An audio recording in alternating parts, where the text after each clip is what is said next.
ఇవాళ ప్రజలకు ఏవైతే గతంలో కేసీఆర్ గారు అప్పులు బాగా చేసిందని 375,000 కోట్లు అప్పు చేస్తే 375 కోట్ల 3,75,000 కోట్లు అప్పు చేస్తే దాన్ని 7 లక్షల కోట్లని 8 లక్షల కోట్లు అని మాట్లాడిండో అది తప్పని తేలిపోయింది. కాబట్టి మరి మేము అడుగుతున్నాం, కాగులో భాగంగా కాగు రిపోర్ట్ భాగంగా ఈ 2 ఏళ్ల రేవంత్ రెడ్డి పరిపాలనలో 2,50,000 కోట్లు అప్పు చేసినారు.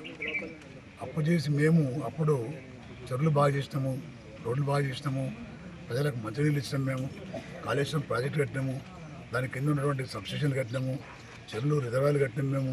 అదే ప్రజలకు రైతు బంధు ఇచ్చినాము, రైతు బీమా ఇచ్చినాము, మరి పెన్షన్ ఇచ్చినాము 2,000 రూపాయలు.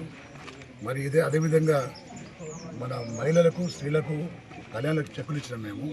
ఇవన్నీ చేసినాం మేము. అది కాకుండా కొత్త జిల్లాలు చేసినాం, కొత్త మండలాలు చేసినాం మేము, ఇవన్నీ చేసినాం మేము. మరి ఈ 2,50,000 కోట్లు ఖర్చు పెట్టినటువంటి రేవంత్ రెడ్డి మరి ఏం చేసినా చెప్పాలి.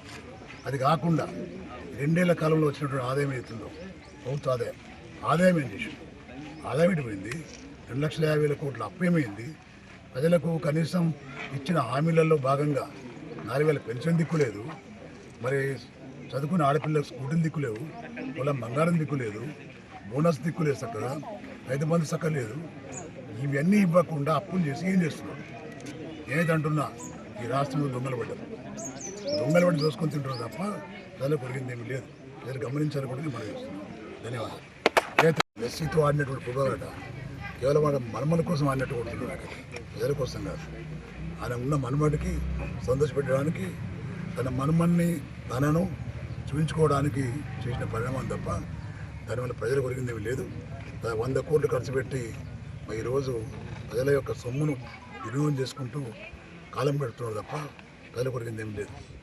మరి ఈరోజు రైతులు బాధపడుతున్నారు, అదేవిధంగా మహిళలు బాధపడుతున్నారు, అదేవిధంగా ఉద్యోగస్తులు బాధపడుతున్నారు, అన్ని రకాల వ్యక్తులు బాధపడుతున్నా మరి రోమ్ నగరం తగలబడుతుంటే మరి ఏదైతే రోమ్ చక్రవర్తి పిడిని వాయించినట్టు ఈ విధమైన కార్యక్రమం జరుగుతూ ఉన్నాయి.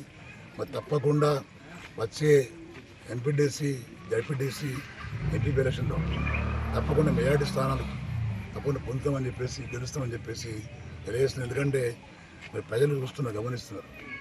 2 ఏళ్ల పరిపాలనలో వారు చేసినటువంటి నిజామాబాద్ జిల్లాలో 2వ విడత పంచాయతీ ఎన్నికల్లో నా సొంత గ్రామమైనటువంటి సిరికొండలో గ్రామ పంచాయతీ ఎన్నికల్లో పాల్గొనడం, గ్రామ పంచాయతీ సర్పంచ్ అభ్యర్థికి, వార్డు అభ్యర్థికి ఓటు వేయడం ఎంతో ఆనందంగా ఉంది. ప్రజాస్వామ్య దేశంలో స్థానిక సంస్థలను బలోపేతం చేయడానికి మహాత్మా గాంధీ గారు గ్రామ స్వరాజ్యాన్ని ఏ రోజైతే ఆలోచించాడో, బాబాసాహెబ్ అంబేద్కర్ మనకిచ్చినటువంటి రాజ్యాంగ హక్కుగా ఓటు హక్కు సద్వినియోగం చేసుకోవడం ప్రతి ఒక్కరి బాధ్యత. కాబట్టి నా బాధ్యతగా ఈ గ్రామాల అభివృద్ధి కొరకు ఈరోజు రేవంత్ రెడ్డి గారి ప్రభుత్వం, కాంగ్రెస్ పార్టీ అధికారంలోకి వచ్చిన తర్వాత ఒక దిక్కు సంక్షేమం, ఒక దిక్కు అభివృద్ధి, ఈ 2 విధానాలతో నడుస్తున్నటువంటి రేవంత్ రెడ్డి గారి నాయకత్వంలోని ప్రభుత్వం మొదటి విడత ఎన్నికల్లో దాదాపు 70% గ్రామ పంచాయతీలు కైవసం చేసుకున్నటువంటి ఈ జిల్లాలో 2వ విడతలో కూడా అదేవిధంగా గెలుచుకుంటాం. 3వ విడతలో బ్రహ్మాండంగా మెజార్టీని సాధించి గ్రామాల అభివృద్ధి పట్ల పెద్దలు సుదర్శన్ రెడ్డి గారి నాయకత్వాన ఈ జిల్లా అభివృద్ధికి, అదేవిధంగా ఈ నియోజకవర్గ శాసనసభ్యులు డాక్టర్ భూపతి రెడ్డి గారి నాయకత్వాన ఈ జిల్లా అభివృద్ధి పట్ల కలిసి పనిచేస్తాం. ముఖ్యంగా వెనుకబడిన ప్రాంతమైనటువంటి ఈ సిరికొండలో అనేక సమస్యలు ఉన్నాయి. ఆ సమస్యలకు రాబోయే నూతన సర్పంచ్ దృష్టి పెట్టి ఆ అభివృద్ధి పట్ల ముందుంటాడని, వారికి మేము సహకరిస్తామనేటువంటి విషయాన్ని తెలియజేస్తూ ఈ ఓటు వినియోగించుకున్నటువంటి సందర్భాన ఓటర్ మహాశయులందరికీ శుభాకాంక్షలు తెలియజేస్తాం.